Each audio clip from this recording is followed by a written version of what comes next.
Hello, everyone. Thank you for joining us today for this community conversation, bringing together trusted voices and advocates for caregivers from every aspect of life. I also want to thank Debbie Prediger and the Shine Circle for their support and collaboration in these panels. I'm your host, Lani Almanza, and while I live in Hawaii, I love how we have the ability now to go beyond our horizons to meet people wherever they are. And in our last two caregiver panels, the last 2 months, we talked about how we identify with our roles as caregivers. Those who have been a caregiver, will be a caregiver, currently are a caregiver, or will need a caregiver. And we also addressed the particular needs of the Gen X caregiver. So today we're going to be looking at the professional caregiver and understanding compassion fatigue. But before we dive into all of that, I want to bring our focus to our breath, because this is called Remember to Breathe. And it's our strongest support system. And so we're going to use the box breathing method, or as Dr. Stacy has labeled it, the hashtag 4444. Just because we use a square with the number 4 on each side to remember to inhale to the count of 4, hold to the count of 4, exhale to the count of 4, and hold to the count of 4. So let's do that right now. So inhale, 1, 2, 3, 4. Hold, 2, 3, 4. Exhale, 2, 3, 4. Hold, 2, 3, 4. Let's do that one more time. Inhale, 2, 3, 4. Hold, 2, 3, 4. Exhale, 2, 3, 4. Hold, 2, 3, 4. Well done. So now I'd like to introduce my guests and have them each tell you a bit about their caregiver roles. And first, Dr. Stacy Moore, if you would come to the stage and tell us a little bit about your caregiving role as it relates to the professional caregiver. Is Dr. Stacy with us yet? Not yet. Okay. So then we're going to bring in my next guest. Welcome Dan Hare, from the president and CEO of Navian Hawaii, a palliative and hospice care group in Hawaii. So Dan, share with us your role as a professional caregiver and a little bit more about Navian. Thanks for having me, Lonnie. So I'm a nurse, as you'd mentioned, and I've been a hospice nurse for about 20 years. So I have unique exposure to both caregiver breakdown and the compassion fatigue associated with being a hospice nurse. In my current role, my whole life is fixated on creating a better experience for caregivers, our professional caregivers, so that they can do their best work. And so this is what we think about every day, is creating the right space and the right opportunities for our clinicians so that they don't suffer from compassion fatigue. Great.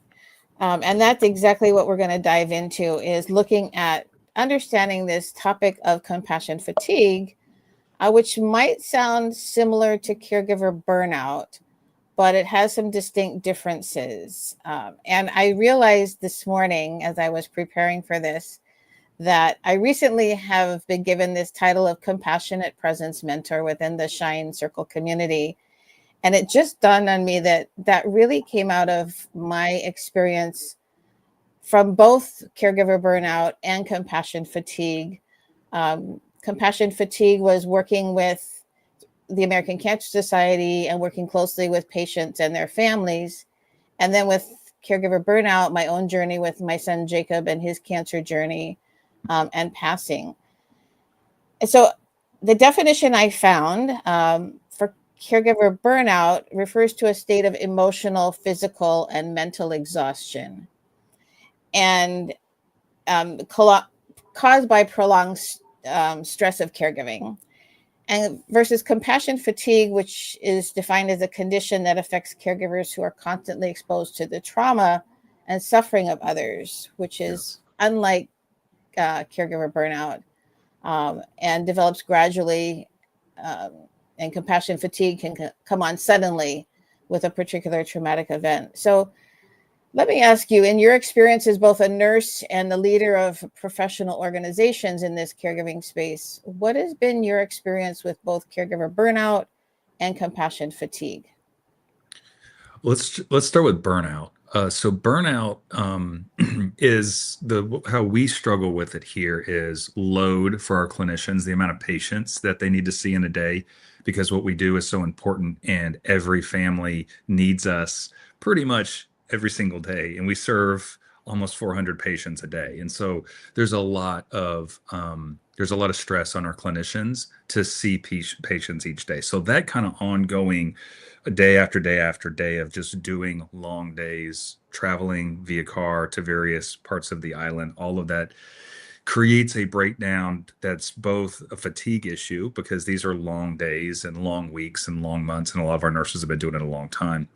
But then also the stress of and the pressure of just this type of work kind of compounds the breakdown. And so I can talk about some of the ways that we're working to fix that. From a compassion fatigue standpoint, though, it's what you had just mentioned. It's always being around patients who are dying that we start to absorb that suffering. Even though we are there to relieve it, we start to absorb that. And so and the issue, Lonnie, is no amount of rest helps with that.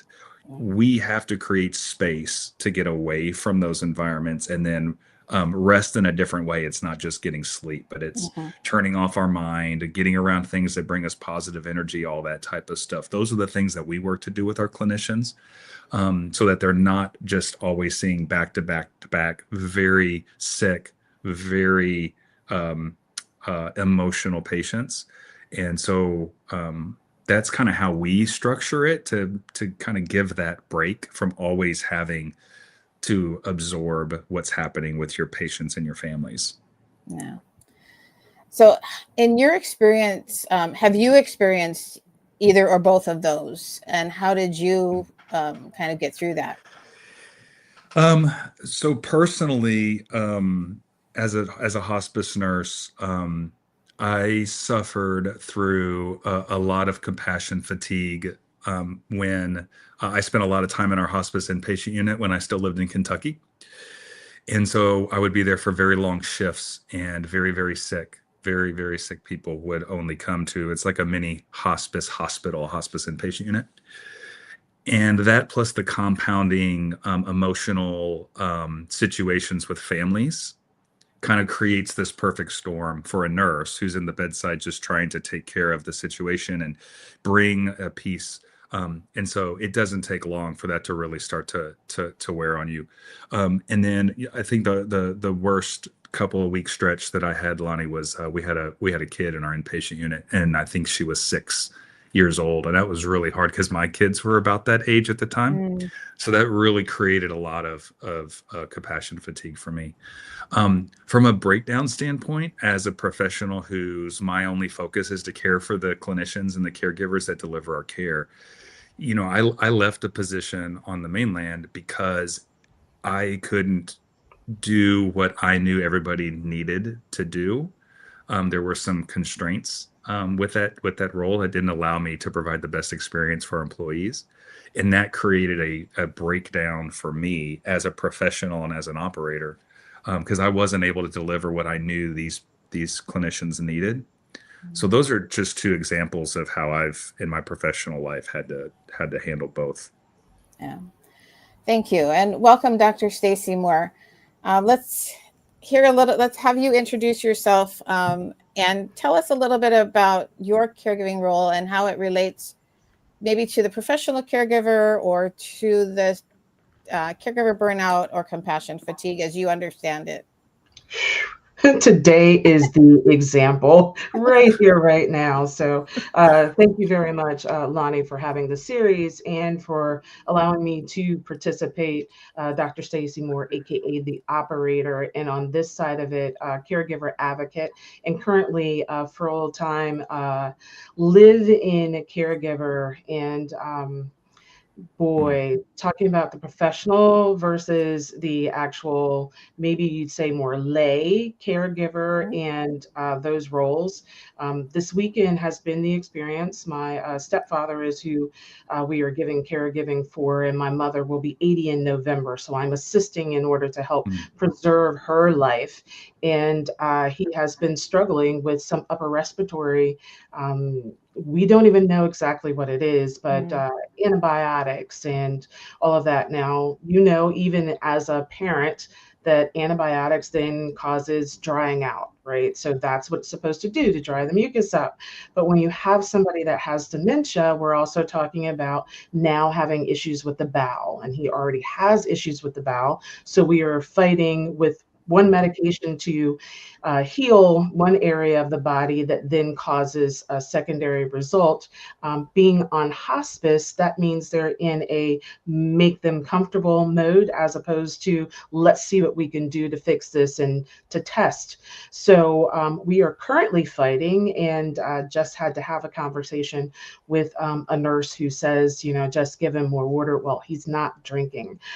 So the fight is real. And for those of you who've heard before about me then moving into how can I, on the most professional level as a certified caregiver, go into providing assistance by using AI to ask for a second recommendation, to ask for what type of foods can we give him that have the best hydration, to go through all of these steps that you would think that the professional would make a recommendation of, that they do not, and especially on the level of hospice. So this is the argument that I was having immediately before coming on, and I'm saying I have something to do at 1, but we contacted you at 8 o'clock this morning, and we're just getting a response back now. So playing that role and doing as much as you can for the person while still holding your boundaries as best as you can. I mean, I had a 1 o'clock obligation while I'm on Central Time obligation, yet this is the immediate circumstance that I'm in. And so I need to live that as well as to respect your time and to show up. And so then what is it like for me? Am I showing up 100% in this element right now, knowing what's going on in the background? So then as the caregiver showing up in your expertise, or as you have to, then there's that balancing act and having some feelings about that, So yes, I stepped my foot into this. Yes. So, such a great example of how quickly caregivers can start to burn out. That, depending on your caregiver role, sometimes you're at this place where you're so deep in it that the candle is flaming at both ends, and you really don't have a chance to catch your breath or find your balance. And so that's where that burnout, that literal candle burning at both ends, just comes to a point where there's no release or no relief. So that's really a great example of that burnout. And then we have the compassion fatigue, which, like you say, and on top of that, and Dan, I think you were saying that sometimes they're kind of loaded onto each other. And so how do we then create spaces for ourselves or the professional caregiver or resources for them to have that release or that relief? And so let's move into talking about some of the tips, practical things that we can do to manage and prevent burnout and fatigue. Because caring for a loved one is both a gift and a challenge. And so by understanding the signs of caregiver burnout and compassion fatigue, we can start to begin to take some proactive steps. So I'm going to give a topic and ask each of you to kind of comment on what is a tip or what suggestions or how would you give advice for someone in this particular area? So the first one is seek support. So Dan, let me ask you, what would you tell someone as far as seeking support? Where, how, when should they start to do that? I think anybody who has a situation like Dr. Stacy should find their community-based palliative care program and call them. That's what these programs are designed for. And there are experienced clinicians in these programs who can come and support not just Stacy, but the wife and the husband and all of the various stakeholders within the patient circle. And it sounds like he would be appropriate for palliative care in any patient, that's in one of these very complex types of situations, but don't need hospice. Community-based palliative programs can really help and create some space. And they're great resources because most of them are staffed with social workers, community social workers who know all the right things and the right places to call and the right people to refer to. So that would be my recommendation for anybody who's struggling with, older parents that have significant medical issues. Contact a local palliative care program.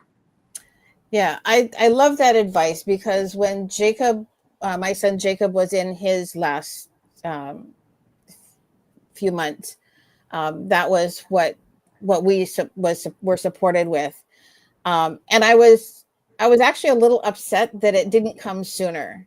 Mm-hmm. And that's really my advice to people, is that before it gets to the point where you are facing burnout or fatigue, to try to find those resources. And I know they're not always available in many communities and rural communities. They don't have that.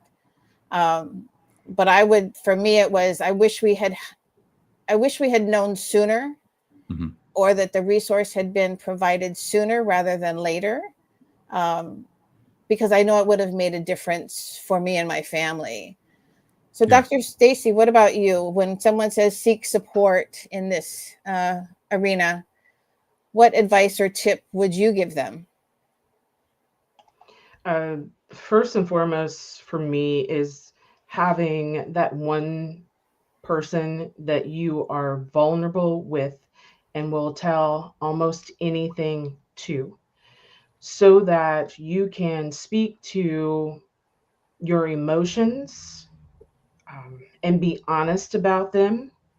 There are so many feelings that a caregiver can go through, from having that same helpless and hopeless, I can't fix it, and why not, to hopeless for themselves and an outlook on the future, to in the immediate moment not being well equipped to be able to assist with this scenario.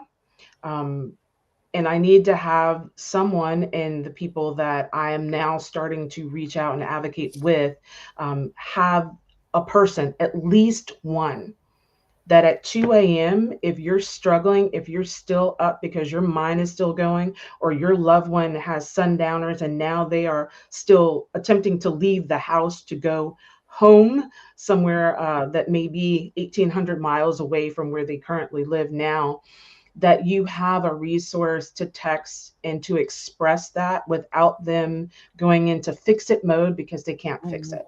Yeah.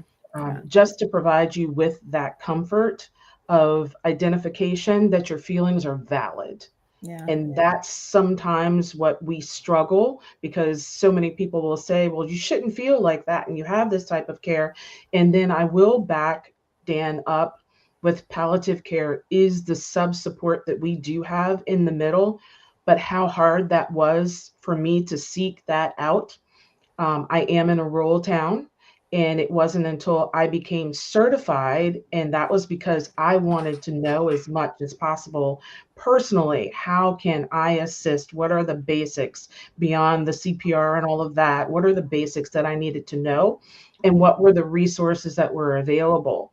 And he has been diagnosed since 2016, and my mother's been able to stretch his life out, but not knowing what kind of resources were available beyond what the doctors and people tell you. So that came into play with me then going online and saying, what are these type of services? And then what are the different type of living scenarios, and investigating all of those things. For somebody that at the time I came, 77 years old, that's not what they're doing. That's not where their mind is. My mom is a very servant person. She's trying to figure out how breakfast can be as vivacious and soulful as possible, so that his lifestyle is as normal as possible. Those were the things she was focused on. So for me, it became the one person having at least one, and I now have more than that, though, hashtag 4444. Um, Mhm. but having at least one person for support. And then also the resources, like Dan is saying, palliative care is that medium that I have used to say, somebody give me at least some more information, because setting up with a sitter is the nursing scenario now, and that's helpful for the scenarios around the house. But with the medications, when he can go to the hospital, when the recommendations are made, and we're still struggling now because they're also stretched. We're in a rural area. And so, and they're not used to people like me going through Chat GPT 3 times and figuring out, and WebMD, and then coming back and saying, here you go is the scenario. But then they've also realized that when I got here, he was on insulin and now he's on as needed. So there are things that the resources are important, but we've got to seek them out. And people don't know. I wish that I had had a Dan in front of me 3 years ago to just, to say, hey, here are the resources, or even you and your group. But here, there's not. Yeah. So it's been difficult. Yeah. And I love what you said about having that one person. And I've talked about this before, but I call it my lifeboat theory, that have at least 3 to 5 people in that lifeboat that you can, if you fall overboard, they're going to throw you the rescue ring at 2 a.m. or 3 a.m. And that having those people, the research does show that having those kind of people in your life actually will add years to your life, because they're there to support you and prevent you from reaching that burnout or that, that final fatigue. So yeah, seek support. And I think, there's a number of ways to do that. If you don't know, you can reach out to any of us. And, especially Dr. Stacy mentioned the organization that I also work with is called Give Me a Break, which is caring for caregivers. And they can help you find resources in your area. That's one of the things that they do is, even though they're based here in Hawaii, they will go as far as they can to try to find what resources are available in your area. And so it's called the gab808.org is how you reach them. So our next topic is taking advantage of respite care. And maybe Dan, you can start first by explaining or defining what respite care is, and then how and when should we take advantage of that? So respite is when you're able to do 2 things. You can either take a loved one to a facility that offers this. If you have a payable benefit for like Medicaid respite or some other type of benefit, you're able to take a loved one to a facility and they will take care of them for a predetermined amount of time, and then they go back home. That's really the defining of respite. There are some communities and some models where they do in-home respite, where it's a covered benefit, where a caregiver comes into your home so the patient doesn't have to leave, and then the caregiver can actually leave or just take a extended break. And those again are predetermined, and you can do it so often. And that's the technical way that works. For patients who have hospice, there is a respite benefit that every hospice is required to give. And it's the exact same thing. You take a loved one to a facility, they can stay there up to 5 days, and then they come back home. And in those 5 days, you can just take a break, go on a vacation. We've had families use it to go to the mainland for a handful of days and come back. So respite is a great benefit. The only downside to the medical respite is not a lot of people have that coverage. And you would want to see what options you have to be able to get some type of medical respite. We have it here in Hawaii. I don't know about all the other states, but you do have to qualify for it. Yeah. Dr. Stacy, have you used respite care, or how would you have you taken advantage of that? Yes, ma'am. Yes, ma'am. 5 days in the state of Alabama, 5 days allocated within, I believe it's every 6 months. Mixed reviews on respite. So the option to be able to get the assistance is phenomenal when you think about that. You need a break. And most of the people who have someone on respite, and this is, I've looked in Alabama, in my area, in other cities, the ages are actually younger of those that need care. But here, this is a retirement city, so they are older. What you find, though, is that you need to look at the facilities and what they provide. You also need to look at their track record and reviews, just like you would a restaurant or a hotel. You don't just opt in if that's the recommended place that's given to you. You don't just opt into that place. You need to look at the reviews. You need to see if your loved one is on memory care-ish type scenario, whether there is lockdown or not, and whether they'll still be required in each subsequent session that they go. Are they going to be in the same part of the facility? And if so, what are the services that are provided in that segment that are different than the standard? With anything else, like now I'm going to shift to the other way. When you have kids and you're sending them to daycare and they have food restrictions, or they have other habits that are we would say more trauma related, like they need to have a nightlight left on or something else, that you have created that checklist for that loved one when they go, and discuss that in the pre-interview when you are considering the location. If they can't accommodate these things, then that's when you need to consider, looking at all of your options. But having that checklist and creating that little book. I know I used to work as a social worker for the Head Start program, and I would help my parents create that kind of about me, at least one sheet, so that we knew what those things are. Are they allergic to peanut butter or. So making sure that you do that. So have your list of things in advance. And that also goes with whether you have someone come in, a family member or a friend, take care, so that that's there. That way they're getting the more customized. They can keep their lifestyle as close to normal as possible. But I would say I agree with the use of it when you can use it, but to look at the facilities, we have not had the most positive experience with the facilities here, yet I know other facilities. And as Dan said, though some of the other facilities that offer better assistance are with the medically related that we don't qualify for. Yeah. So, but also outside of that, if you needed more time, on one occasion, we were able to use the 5 days of respite, and then we were able to pay for additional days to accommodate the need that we had for him to be able to stay. So it is a good option, a good break, but check it out just like you would a daycare for your children.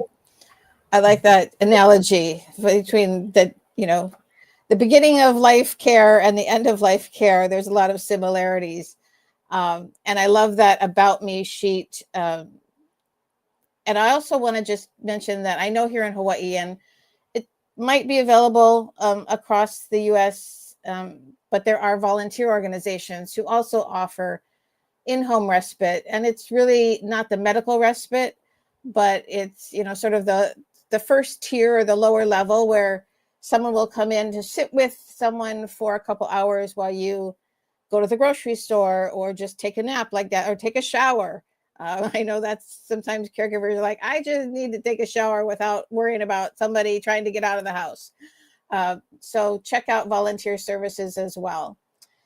All right, let's move on to the next one. And I think, Dr. Stacy, you already sort of touched on this one, but what tips or advice or resources would you give for acknowledging your feelings when you're in this caregiver role and you are feeling like you might be headed towards burnout or compassion fatigue?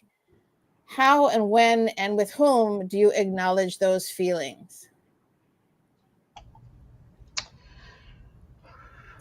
So I have that one person that I can contact at any given time.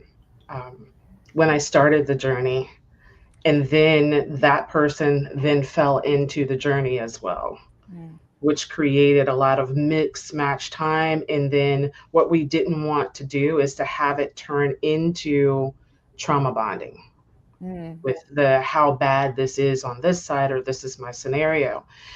So then I had to have the backup, right, Lonnie? So I don't have the lifeboat. I'm still running on kind of that 2-person canoe, So you're like, I got okay, you get out of the boat and I got to get another one in the boat because I need you to preserve yourself. And she was more of an empath than me. So she was absorbing mine along with hers and being aware of that though, right? So I had to get the backup people and for different areas. You are one of them that I have adopted in the last 6 months or so of the hashtag 4444. And it's just random that, you will send it out or post it on social or put it in my comments so that I have a break that becomes that destructive break to say, oh, yes, there's somebody looking out for me even when I don't think about it or ask for it. That's such a grace to me. And you're part of the Shine Network, which is another grace. I would have just not shown up at the interview, knowing that I was late today, showing up at the podcast, but knowing that there's grace and understanding because it's about the topic that caused the tardiness, that I'm not used to having grace. I'm not used to having grace. So surrounding yourself with people and people that give themselves grace then becomes, we say about the network, then the network, it's the same with this. It's the same with grace and mercy. It's the same with worthiness. So surrounding yourself with people that practice that on a regular basis with themselves then becomes part of your way. It oozes into you. So that's what's happened, now over time, but it's not. I'm a type A. I am a king of clubs and cards. I am a Gemini. I am, sit on the edge of the seat. So it's hard for me to pull back sometimes or to even say, I need to pause and breathe. I need to sit on the hammock and look at the garden, and do nothing. What is that? What do you mean do nothing? So, but when it's other people's way of life, then it becomes the normal versus the corporate, fast-paced environment that I was in before. So I just give grace for that environment and for these type of opportunities to be here and to be able to discuss with other people and have people come back and give comments saying, I didn't know that, or I'd love to hear more about that so that we can share the word. Nobody stands alone. Yeah. Dan, especially for the professional caregiver, how do you, what would you say about acknowledging their feelings, and how and when and where do they do that? We created a wellness dashboard and we track every one of our clinicians, all our employees actually, with some very key metrics that can raise red flags. if they start to get into a yellow or to an orange zone on that. And then we create a weekly space where they all have conversations with their one-up leader, where we ask some very specific questions. So, we create the space. Not everybody wants to admit that they are struggling with some of this stuff, but that is how we kind of track and monitor this. And then we have an employee assistance program, which I'm fairly certain every healthcare organization across the country has something like this, that can help with some counseling or some of those types of things. If somebody's really struggling with compassion fatigue, we're not trained people to unpack that with a direct report, but we do have support that's paid through an employee assistance program that allows somebody to go talk to somebody. Yeah. And I think that's important to realize that while many companies do have the employee assistance program, I think it's important to have something like you've developed, that wellness dashboard, to kind of pick up on those cues before maybe they get to that point where they really need to unpack the compassion fatigue. Yeah. That, yeah, go ahead. We use data specifically around, it sounds performative, but it's really not. But if we start to see a clinician's visits per day drop, if we start to see last minute PTO requests, there's all these little kind of triggers that can raise flags. And then we have that conversation. And it's not a conversation of you're not doing what you're supposed to. The conversation is what's causing this, and how can we help? Yeah. We want you to be healthy. That's what drives it. And we're really proud of it. Yeah. And I thought of an experience I had when I was with the American Cancer Society, that, while we're trying to be professional in our communication with patients and families, and I'm just there to provide, at the time was there to provide the resources that from the American Cancer Society, there was this one patient that, for whatever reason, I just became very connected with emotionally. And I remember when he passed away, it was like, I didn't, sorry, just bring up a lot of memories. And I didn't know how to unpack that. And I found that the organization didn't have the support for its staff to understand compassion fatigue. And so I brought that up and addressed that, because it's like, we have these people at the time going into hospitals to provide services, but creating relationships with patients and families, and then to know that they're, some of them may not survive. And so, yeah. Ooh, I didn't realize that was going to come up today. So, yeah, it just, that to have someone, or to have a system or a resource that can catch those little signs. And if you don't have a system or a person, that one person, that just kind of gets buried and, gets packed down, and things get packed on top of it. And so it really can be hard to unpack all of that if you don't have those little outlets along the way. So the next topic is probably my favorite, and sort of the lessons that I learned in that environment was how to engage in self-care. And so, Dan, I'd like for you to maybe describe or define how you see self-care and how you, as an organization, promote that for your staff. We are very intentional about creating balance and margin for our staff. What we do is a little different than some places. So what we do, it probably can't be done at, like, say, a hospital or some other, 9-to-5 type of environment. But we're a 24/7, 365 healthcare organization, and we go and visit patients and families where they live.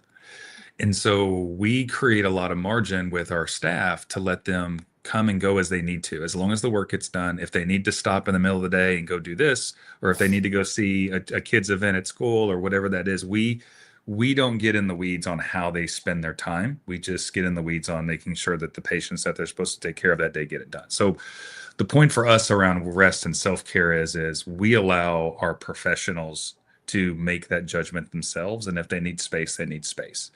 And if they need to take a day here, a day there, totally fine. We all, as one team, support each other. So if somebody needs a mental health day, then they can take it and we'll fill in the gap for you. And then you'll come back feeling rested. That's kind of how we perform that here. Personally, for self-care for me, it was just going out for a walk and just getting away from kind of all the stressors of being a nurse or being an executive. That's been helpful for me. And the last thing I'll say is my wife and I were very intentional earlier in my career when I was a frontline nurse that we created space and rest at home. So we weren't the family that, okay, I've worked all day, you've worked all day, and now we're going to basically work all night running kids all over the place. I know that doesn't work for everybody, but we were really intentional to say we're going to rest. For us is just going to be hanging out and cooking dinner and not thinking about what the next thing we have to do tonight is. And we couldn't do it every night, but just doing it 2 or 3 times a week or taking an extra Sunday here or there was really helpful for us. Awesome. Dr. Stacy, how about you? How do you engage in self-care in your current role? Promote people like Dan. No, really. And I say that because, like he said, just imagine, even for me, I worked hotel, retail, and restaurant, right? Fast-paced, variant schedules. If I had anybody in my life like that couple that says, yeah, we don't do hustle at night. Few nights out of the week, we just chill, we flow, we take things as they go. Initially, I'd be like, they're crazy. Like, what kind of life is that? And then I would start to say, oh, I want to sample that type of life. I'll try it here. Maybe I'll take 2 hours. Maybe I'll take 4. And I would have been in better practice getting to this point when I needed to pull on that out of my toolbox or in habit of it, where I wouldn't be now really going, gosh, I don't know how, because I wasn't practicing self-care before. So now talking about doing it because I need to, because I know the importance of needing to take the time. I understand. I no longer say, you know what, if I get 6 hours of sleep, that's like super good. Be happy that you got 6. No, I know better. I know that I need to be in a certain health level to even be able to move my stepfather that's still 180 pounds and 6 foot tall. Yeah. So, I am the one that does that part. And if I am not in position to do it, so if I'm not taking good care of myself, if I'm not hydrated, if I don't have enough sleep, and I know that initially it sounds like here she goes, it's taking it from a, how can I help others? So I'm going to help myself. Well, if that's what it takes, that's what it takes. But I have moved into some intentional time, some intentional, like, do nothing. Like, to me, that is really, really hard to do. When I first started meditating 6 years ago, I was like, I'm not a meditation girl, because I can't. What am I supposed to think about when you meditate? What do you mean be quiet? And but I had to learn other forms, and that's from being around other people that had other practices. I'm like, oh, so I can stargaze, I can fire gaze, I can, like all of these other things. I can just look at nature, I can identify, I can take this kind of moment. I'm like, how come nobody told me about this? Yeah. And some of it too is looking back and being in that sandwich generation of women, where I say there were a lot of things we didn't learn about our bodies as we were growing up. I mean, I took biology, I took anatomy, and learned about lymphatic system 3 years ago. How is that? I learned about fascia 2 years ago. And I'm like, if I had known about these things, I would have been caring for it. So now the object is, I've got to tell my kids. I've got to share it with the other women that are part of my ecosystem and community to, I've got to share it in the stories, because people need to know. We sometimes don't move or act because of lack of information, and not because we didn't want to have it. It just wasn't shared. So the people that you surround yourself with the more diverse cultural habits and eating and health and all of that lifestyles give you at least a sampling of a different way. So then you can still choose to do it or not, and not from true ignorance, lack of knowledge from it. So I give credit, all credit, to Dan and his wife for even having that lifestyle, because there are people around him or may not even be there now that saw that, and they are implementing that in their lives now, however many years later, without him even knowing. And it was just because he was setting the example. Yeah. Yeah. Yeah. And I think both of you have touched on one simple thing in engaging in self-care is taking that pause and taking that breath. And so another incredible conversation around caregiving and our caregiver roles. And thank you both, Dr. Stacy and Dan, for your amazing insights on the topic today. So before we sign off for today, I want to return to where we started and to remember to breathe, and just invite you to inhale and exhale to ground you in the present moment. Inhale and exhale to see new possibilities and choices.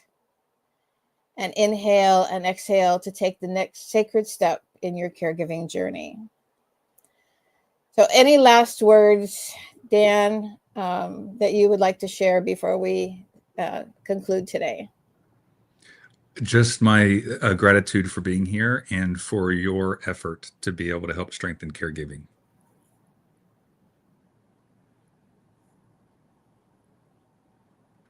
Dr. Stacy. Yeah, all love to you, Lonnie, for living the life, for giving back, still being part of structured organizations that are providing, and for the individual touches that happen, the posts that may not get any reactions on them, but you know that they're seen and that they affect people. Like I was saying about Dan, I don't know that he's ever thought about having that kind of impact on anybody, but I know those are the people that have impacted me, whether I've been able to reach back or realized it throughout, in that this is not a do it alone. We have, as a caregiver, we have a lot of thoughts about the people that step in. Now I'm saying step in, not pushed in, because there are people that are pushed in the scenarios too. The people that step in already have a certain emotional intelligence about life and about how they feel like other people should be living and themselves. And when you're carrying this is one backpack over here, one briefcase over here, a purse, and all of the things, you really get weighed down by it.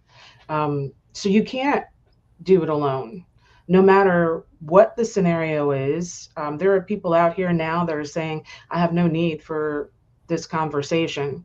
I'm not a caregiver. I haven't been in that position. My parents are fine and all of that. And somebody within the next 6 months will end up in a scenario where they will need these resources.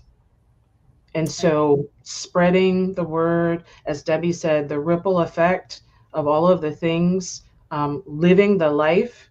And for me, it's even bringing in AI that I have used, from recipe modification to medical documents, to what are our options, and with the levels, what is hospice against this versus this, and then living, assisted living, or memory care, or like, it's all so overwhelming. Yeah. But being able to have a tool that can break it down, and now then I take it to a person and validate it, has been critical for me.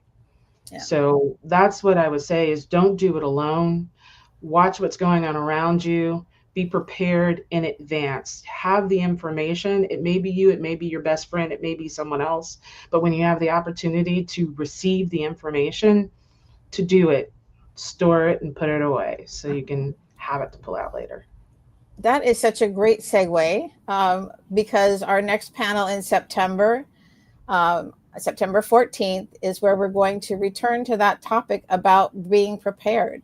It has come up over and over again in every conversation, and not preparing for the person you're caring for, but for yourself. Mhm. How do you create that plan? And so we are going to bring in some special guests for that topic again, September 14th. So look for updates on that. Again, my gratitude to both of you for sharing your deep wisdom today. And I know that there have been comments, and our team will look at those comments and get back to you. And if you would like more information, you can reach out to me via Facebook, LinkedIn, and Instagram under Lonnie Almanza. So I thank you again for joining us today. And remember to breathe. Aloha. Oh.